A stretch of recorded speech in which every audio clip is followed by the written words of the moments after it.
Nous commencerons avec le livre du prophète Ésaïe, chapitre 42, versets 1 à 7. Ensuite, nous passerons au livre des Actes des Apôtres, chapitre 10, versets 34 à 38. Et puis, Laurence terminera la lecture de ces textes avec l'évangile selon Matthieu, chapitre 3, versets 13 à 17. Voilà, vous avez le programme, c'est le temps de prier pour que nous puissions entendre ce que le Seigneur a à nous dire ce matin. Nous prions. Seigneur, nous allons méditer un passage qui nous est sans doute déjà connu, que nous avons déjà entendu. Il y a dans ce passage beaucoup de symboles. Et Seigneur, si ce texte a été conservé jalousement à travers les siècles, c'est parce que nos anciens dans la foi ont eu cette conviction qu'il se trouvait dans ce texte et sa symbolique des éléments essentiels pour conduire notre vie, pour le salut, pour connaître la vérité, la sagesse, vivre selon la justice. Alors Seigneur, viens éclairer cette parole, même si nous ne sommes pas les premiers destinataires de ce texte. Donne-nous de comprendre cette parole, de la méditer et qu'elle puisse transformer notre existence. Nous t'avons prié au nom de Jésus-Christ. Amen. Ésaïe 42, du verset 1 au verset 7. Voici mon serviteur, celui que je soutiendrai, celui que j'ai choisi et qui a toute mon approbation. J'ai mis mon esprit sur lui. Il révélera le droit aux nations. Il ne criera pas, il ne haussera pas le ton, et ne fera pas entendre sa voix dans les rues. Il ne cassera pas le roseau abîmé, et n'éteindra pas la mèche qui fume encore, mais c'est en toute vérité qu'il révélera le droit. Il ne faiblira pas, et ne se relâchera pas, jusqu'à ce qu'il ait instauré le droit sur la terre. Les îles placeront leur attente dans sa loi. Voici ce que dit l'Éternel, le Dieu qui a créé le ciel et l'a déployé, qui a disposé la terre et tout ce qu'elle produit et qui donne la respiration à ceux qui la peuplent, le souffle à ceux qui y marchent. Moi, l'Éternel, je t'ai appelé en toute justice et je te tiendrai fermement dans ma main. Je te garderai et je t'établirai pour que tu sois l'alliance du peuple, la lumière des nations, pour que tu ouvres les yeux des aveugles, pour que tu fasses sortir le détenu de prison et de leur cachot les habitants des ténèbres. Belle promesse. Acte 10, versets 34 à 38. Alors Pierre prit la parole et dit : en vérité, je reconnais que Dieu ne fait pas de favoritisme et que dans toute nation, celui qui le craint et qui pratique la justice lui est agréable. Il a envoyé sa parole aux Israélites et leur annonçant la paix par Jésus-Christ, qui est le Seigneur de tous. Vous savez ce qui est arrivé dans toute la Judée, après avoir commencé en Galilée, suite au baptême que Jean a prêché. Vous savez comment Dieu a déversé une onction de Saint-Esprit et de puissance sur Jésus de Nazareth, qui allait de lieu en faisant le bien et en guérissant tous ceux qui étaient sous la domination du diable, parce que Dieu était avec lui.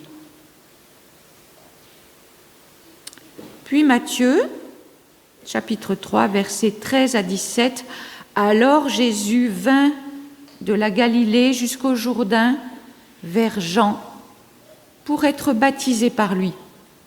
Mais Jean s'y opposait en disant : « C'est moi qui ai besoin d'être baptisé par toi, et c'est toi qui viens vers moi ? Jésus lui répondit, « Laisse faire maintenant, car il est convenable que nous accomplissions ainsi tout ce qui est juste. » Et Jean ne lui résista plus. Dès qu'il fut baptisé, Jésus sortit de l'eau. Alors le ciel s'ouvrit et il vit l'Esprit de Dieu descendre comme une colombe et venir sur lui. Au même instant, une voix fit entendre du ciel ces paroles, « Celui-ci est mon Fils bien-aimé qui a toute mon approbation. » Amen. Alors la semaine dernière, avec le texte en référence à la naissance de Jésus, nous avions vu que Dieu parfois envoyait des signes, et l'étoile de Bethléem était un signe envoyé par Dieu. Aujourd'hui, dans le texte du jour, il y est question d'un autre signe, celui de l'Esprit qui descend tel une colombe. Alors non seulement l'Esprit descend comme une colombe, mais aussi à la ressemblance d'une colombe. Et là, l'évangile de Luc est un peu plus précis que Matthieu de ce point de vue-là. Luc dit, je vais retrouver la référence.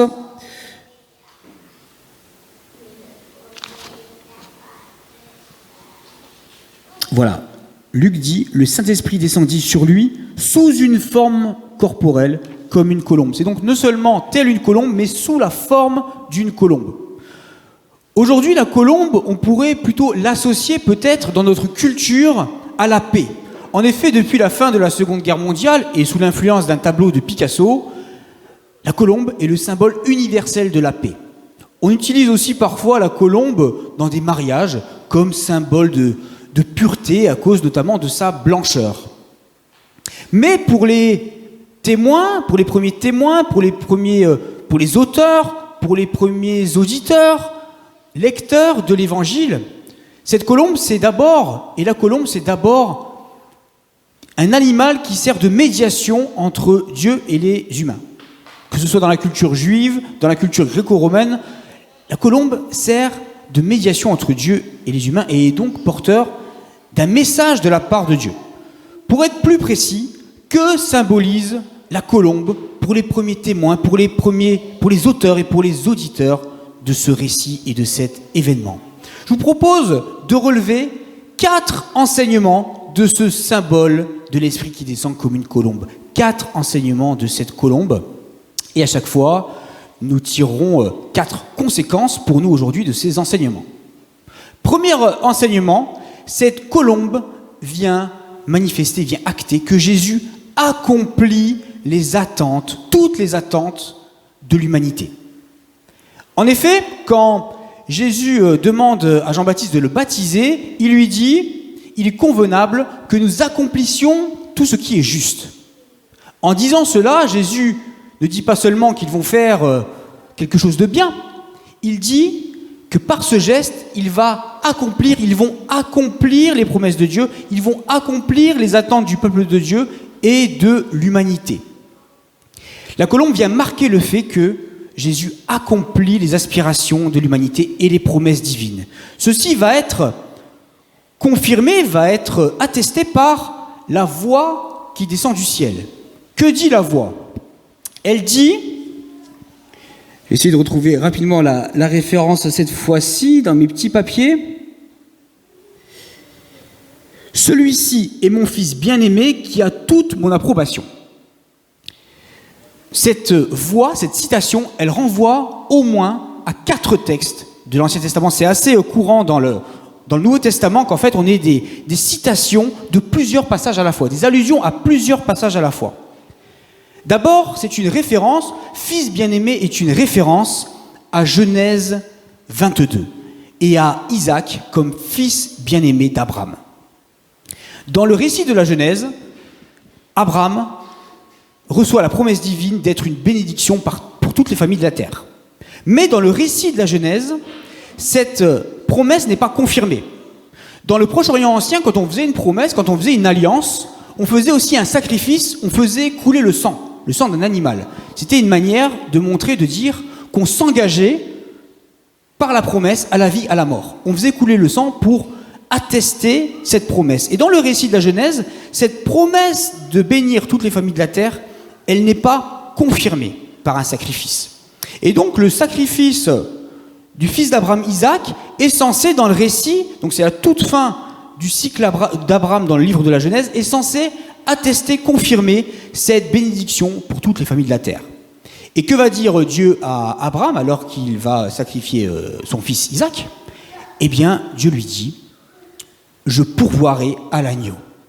Jésus, en tant qu'agneau de Dieu, et on verra ce titre de Jésus comme agneau de Dieu la semaine prochaine, en tant qu'agneau de Dieu, Jésus vient sceller, vient acter la promesse de bénir le monde entier. Il vient manifester qu'il est celui qui porte la bénédiction pour toutes les familles de la terre. Ensuite, le titre de fils renvoie au psaume 2 que nous avons lu au moment de la louange. Le psaume 2 fait référence à un roi qui est donc fils de Dieu, un roi qui est fils de Dieu et qui va gouverner sur le monde entier et apporter la justice au monde entier. Et qui va également briser le pouvoir des puissances injustes, des rois injustes. Donc on a la référence à ce psaume qui parle d'un roi qui va régner sur le monde. Et on a également une référence à Israël comme fils de Dieu et à Exode 4. Dans le livre de l'Exode, chapitre 4, nous lisons que Dieu dit d'Israël qu'il est le premier-né de Dieu. Dans le plan de Dieu, Israël était censé être un exemple pour toutes les nations, être un modèle pour toutes les nations. Or, Israël, vous le savez, et c'est toute l'histoire du salut et de l'Ancien Testament, ne va pas répondre, ne va pas accomplir cette mission divine. Et donc Jésus est quelque part, en tant que fils de Dieu, le représentant d'Israël qui va être cet exemple pour toutes les nations. D'ailleurs, dans la suite de l'évangile de Matthieu, au chapitre 4, Jésus, comme Israël, va être tenté au désert. Mais lui, quelque part, il va réussir là où Israël a échoué. Jésus, en tant que fils de Dieu, est celui qui incarne Israël et qui va être un exemple pour toutes les nations. Enfin, on a une référence claire au passage que nous avons lu également dans un des textes du jour, à Ésaïe 42. Là aussi, il faut que je retrouve la citation. « Celui que j'ai choisi et qui a toute mon approbation ». Donc c'est une référence à un passage d'Ésaïe qui parle d'un serviteur qui va apporter, on l'a entendu, qui va apporter le droit dans le monde entier, qui va donner le droit, qui va faire advenir le droit dans la création de Dieu. Et non seulement il va faire advenir le droit, mais il va le faire dans la douceur et dans la fidélité au Seigneur. Donc Jésus est celui qui vient, et c'est ce que marque la venue de la colombe, et également la voix qui va avec, vient accomplir les promesses divines et vient accomplir, quelque part, toutes les aspirations, toutes les espérances du peuple de Dieu et de l'humanité. Ceci nous rappelle que, quels que soient nos problèmes, quels que soient nos défis, quels que soient nos soucis, quelles que soient nos problématiques, Jésus et la communion avec le Christ est la clé. Jésus est la clé de toutes nos aspirations et de toutes nos difficultés éventuelles. Je passe à un deuxième enseignement de cet esprit qui descend comme une colombe. Cette colombe vient marquer le début d'une nouvelle création. Ce qu'on appelle la nouvelle création, c'est un concept qu'on trouve notamment dans le livre d'Ésaïe également. Cette idée qu'un jour, Dieu va faire advenir le droit, la justice sur le monde entier. Il va libérer le monde de la souffrance, de la mort. Il va transformer le cœur des hommes, et ça c'est l'œuvre de l'Esprit, après notamment le prophète Ézéchiel. Il va également transformer les relations humaines, il va rétablir le droit sur le monde, il va rétablir l'ordre social, il va rétablir la création. La nouvelle création, c'est cette annonce prophétique selon laquelle le Messie va restaurer la création pour qu'elle soit plus conforme au projet initial de Dieu. La colombe vient marquer le début d'une nouvelle création, le fait que par le baptême de Jésus commence une nouvelle création. Alors, pourquoi la colombe vient-elle marquer cela? Eh bien parce que la colombe, elle fait d'abord, et c'est la plus claire référence, à Genèse 8. Vous savez, dans le livre de la Genèse, après le déluge, vous vous souvenez, il y a une colombe qui vient montrer à Noé que les eaux ont baissé, qu'il y a une terre nouvelle et un nouveau monde qui commence.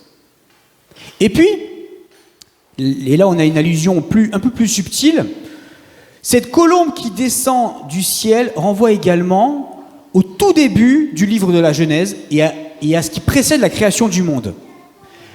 En Genèse 1, verset 2, nous lisons que l'Esprit plane au-dessus des eaux.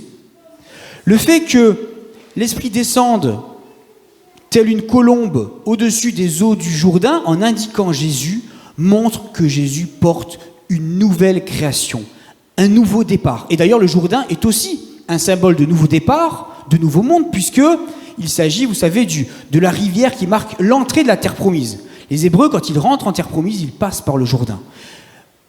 La symbolique vraiment de cette colombe qui descend sur les eaux, au-dessus du Jourdain, indiquant Jésus, marque que Jésus, par son baptême, vient inaugurer, vient commencer une nouvelle création, vient récapituler toute la création. Cela signifie que, par notre propre baptême en Christ, nous sommes invités à vivre et nous nous engageons à vivre non selon les valeurs de l'ancien monde, mais selon les valeurs du nouveau monde et de la nouvelle création qui vient. Nous sommes invités non seulement à vivre en chrétiens isolés, timides dans notre coin, nous sommes invités à porter les valeurs du royaume au cœur du monde. Je passe à un troisième enseignement de cette colombe. La colombe vient rappeler que cette nouvelle création, elle vient par la douceur. La colombe vient marquer la douceur de Jésus. En effet, la colombe n'est pas un oiseau de proie, c'est un oiseau qui renvoie à la douceur. C'est un oiseau qui renvoie à la douceur. Et pourquoi est-ce qu'elle symbolise ici cette douceur? Donc nous l'avons dit, c'est un oiseau de proie, et ce qui est très important de noter, c'est que la blancheur de la colombe et la douceur de la colombe vient marquer une opposition entre Jean-Baptiste et Jésus. Alors évidemment, Jésus n'a pas toujours été doux. Ce serait excessif de dire que Jésus, dans son ministère, a toujours été doux. Parfois, il a eu des paroles très fortes quand il s'agissait de dénoncer, quand il s'agissait d'interpeller, quand il s'agissait de réveiller. Jésus n'a pas toujours été doux. Pensez quand il est rentré dans le temple de Jérusalem et qu'il a renversé les tables des changeurs de monnaie. Jésus n'a pas toujours été doux dans son attitude. Mais on voit quand même qu'il y a un contraste entre Jean-Baptiste et Jésus. Jean-Baptiste, c'est un personnage qui est un peu brut de décoffrage. Jean-Baptiste, il vit dans le désert, il se nourrit de miel sauvage, de sauterelles. C'est un nazir, c'est-à-dire dans la Torah, vous savez, il y a des personnes qui étaient consacrées à Dieu dès la naissance, souvent, comme Samson, comme Samuel dans l'Ancien Testament, des gens qui avaient un mode de vie très austère. Donc Jean-Baptiste, c'était pas un rigolo, c'était quelqu'un d'assez incisif. Et puis, quand il prêche, il parle de la colère de Dieu, il menace, il invite à la repentance radicale. Donc c'est vraiment quelqu'un de très brut de décoffrage. Et quand il annonce Jésus, on a l'impression qu'il voit Jésus un peu comme un personnage à son image. Il dit, en parlant de Jésus qui vient, « Il a sa pelle à la main, il nettoiera son aire de battage et il amassera son blé dans le grenier, mais il brûlera la paille dans un feu qui ne s'éteint pas. » Donc ça fait peut-être penser, et Jean-Baptiste pensait peut-être, en imaginant Jésus, quelqu'un qui allait soumettre tout le monde un peu brutalement. Or, quand Jésus arrive vers Jean-Baptiste, il lui demande simplement le baptême, comme un geste d'humilité, comme un geste de solidarité avec l'humanité. Et quand Jésus va commencer son ministère concrètement, il ne veut pas dire aux gens « vous allez voir ce que vous allez voir ». Oui, il aura parfois des paroles un peu fortes d'interpellation, de dénonciation, mais globalement, il va être dans le soin, il va être dans la douceur, il va guérir, il va réconcilier. Il va vivre comme tout le monde, il va vivre avec les gens, il ne va pas passer son temps à leur faire la morale. Et d'ailleurs, ça lui sera reproché. Souvenez-vous, ce que déplore Jésus plus loin dans l'évangile de Matthieu. En effet, Jean est venu, il ne mange pas et ne boit pas, et l'on dit, il a un démon. Le Fils de l'homme est venu, il mange et il boit, et l'on dit, c'est un glouton et un buveur, un ami des collecteurs d'impôts. Donc Jésus, c'est vraiment l'incarnation de la douceur, du service. Oui, il a eu parfois des paroles d'interpellation assez fortes, il n'a pas toujours été doux. Même s'il n'a pas péché, il n'a pas toujours été doux. Par contre, il a toujours été d'abord dans le service, dans le souci de guérir et d'aimer, alors que Jean-Baptiste, il était carrément brut de décoffrage. Alors quand Jésus arrive vers Jean-Baptiste pour lui demander le baptême, Jean-Baptiste, il comprend pas, il doit se dire, mais t'es au-dessus de moi, et puis t'es sans péché. Pourquoi est-ce que je devrais, moi, te baptiser et un baptême de repentance? Au début, Jean-Baptiste résiste. Et puis finalement, il va comprendre, il va se laisser faire, il va accepter ce renversement de la hiérarchie qu'opère Jésus, cette douceur de Jésus, cette humilité de Jésus. Jean-Baptiste va l'accepter. Il va comprendre que cette nouvelle création, elle passe déjà par l'accueil de cette douceur et de cette humilité. Le fait que Jésus, et c'est aussi ce que rappelle la colombe, vient dans la douceur et dans l'humilité vers nous rappelle que les changements que nous voudrions voir, les transformations de nos vies auxquelles nous aspirons, elles passent d'abord par la réception de cet amour, de cette douceur, de cette humilité, de ce service de Jésus. Et elles passent par cette douceur que nous sommes invités à communiquer autour de nous. La nouvelle création, elle passe non par la confrontation, mais par la douceur. Je termine avec un 4e enseignement que nous laisse cette colombe. Alors la difficulté quand on s'amuse comme ça, qu'on essaye de comprendre la symbolique d'un objet ou d'un animal, en l'occurrence, le danger c'est de forcer un peu la symbolique. Mais je vous propose quand même de noter que dans l'Ancien Testament, la colombe, elle servait de sacrifice alternatif. C'est-à-dire que pour plusieurs sacrifices, parce qu'il y avait plusieurs sacrifices dans l'Ancienne Alliance, plusieurs types de sacrifices, il y avait les sacrifices de communion, de réconciliation, de pardon, etc. Dans plusieurs sacrifices, quand on ne peut pas sacrifier, quand on n'a pas les moyens de sacrifier un bœuf ou un mouton, on sacrifiait une colombe. La colombe est un sacrifice alternatif. Elle nous rappelle que Dieu passe parfois par des chemins alternatifs, par des chemins que nous n'avons pas forcément imaginés. Au tout début du texte du jour, dans l'évangile selon Matthieu, nous lisons que Jésus vient. Il vient de Galilée. Ce mot « vient », on le retrouve dans le tout début de l'évangile selon Matthieu pour les mages qui viennent d'Orient et pour Jean-Baptiste. Nous lisons tous les trois qu'ils viennent. Ils sont en déplacement, ils sont en mouvement pour accomplir la volonté de Dieu, pour servir et accomplir cette nouvelle création. Et le fait que ces trois personnages soient en mouvement tranche avec l'immobilisme de Jérusalem. À Jérusalem, ils sont là, ils sortent pas du palais, ils sortent pas de Jérusalem, ils vont pas voir l'enfant Jésus, ils vont pas dans le désert, Hérode il est dans son palais, il commande mais il bouge pas, les prêtres ils bougent pas, personne ne bouge à Jérusalem. Le lieu de pouvoir, le lieu dont on pourrait attendre le changement, l'avenir, c'est pas là que ça se joue. Au contraire, la nouvelle création, elle va venir par qui? Elle va venir avec des mages qui sont des étrangers, des gens très mal vus dans la tradition juive. Elle va venir de Bethléem, qui est une petite ville, en comparaison de Jérusalem, avec la naissance de Jésus. Elle va venir de ce Jésus dont la famille vient de Nazareth, il vient de Galilée. La Galilée, c'était la périphérie, c'était un peu les arriérés. Les Galiléens pour les Juifs, c'est un peu les arriérés, les Galiléens. Elle va venir avec Jean-Baptiste, qui est un marginal, qui vit dans le désert, Elle va venir du Jourdain, aux confins de la terre promise. La nouvelle création, elle vient de là où on ne l'aurait pas forcément attendu. Ça nous rappelle que Dieu passe bien souvent par des moyens et des personnes et des endroits inattendus pour faire advenir son plan et pour accomplir ses promesses. Je ne sais pas si ça vous est parfois arrivé, vous attendiez beaucoup, vous aviez des aspirations par rapport à quelqu'un, vous attendiez beaucoup de quelqu'un, vous attendiez beaucoup de tel lieu, de tel endroit, et puis vous avez été déçus. Et finalement, la promesse de Dieu, elle est venue par quelqu'un d'autre, à un autre endroit, à un autre moment. Le fait que nous ayons cette colombe qui vient et qui désigne Jésus nous rappelle aussi que Dieu passe par des personnes, par des lieux, par des moyens surprenants pour faire accomplir son plan et pour accomplir les attentes qui sont les nôtres.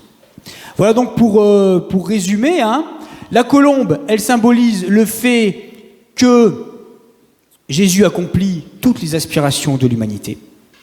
Elle vient manifester le début d'une nouvelle création, d'un nouveau monde.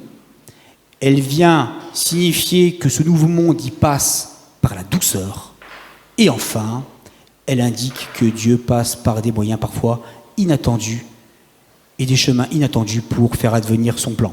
Que le Seigneur nous donne d'être sensibles à ces voies et ces chemins inattendus. Amen.